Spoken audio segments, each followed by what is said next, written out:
Sejumlah langkah terus dilakukan pemerintah Kabupaten Aceh Besar dalam mendorong pencapaian vaksinasi.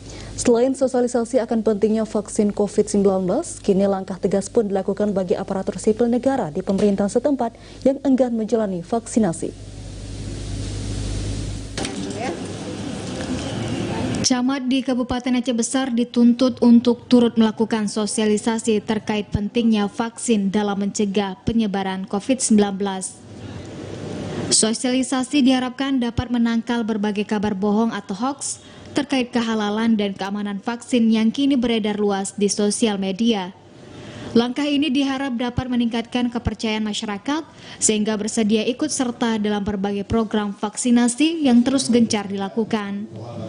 Staf ahli bidang keistimewaan Aceh, SDM dan kerjasama Pemkab Aceh Besar, Syukri menjelaskan, kini Pemkab Aceh Besar juga mulai menerapkan langkah tegas bagi aparatur sipil negara di lingkungan pemerintah setempat yang enggan menjalani vaksinasi.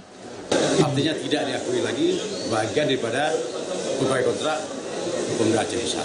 Mungkin ke depan semua aparatur kampung akan mengarah ke situ. Ini sedang berjalan. Sedang dievaluasi. Kalau memang contoh di DLH, karena kami baru di DLH, itu terhadap kontrak-kontrak yang belum vaksin ada sekitar 20 personil. Itu yang gajinya tidak dibayarkan lagi. Sementara itu, data dari Kementerian Kesehatan RI menyebut jika total capaian vaksinasi di Kabupaten Aceh Besar telah mencapai 21% dari berbagai kelompok yang menjadi sasaran dengan total 307.390.000 orang. Dari Aceh Besar, Arman Konadi, TVRI melaporkan.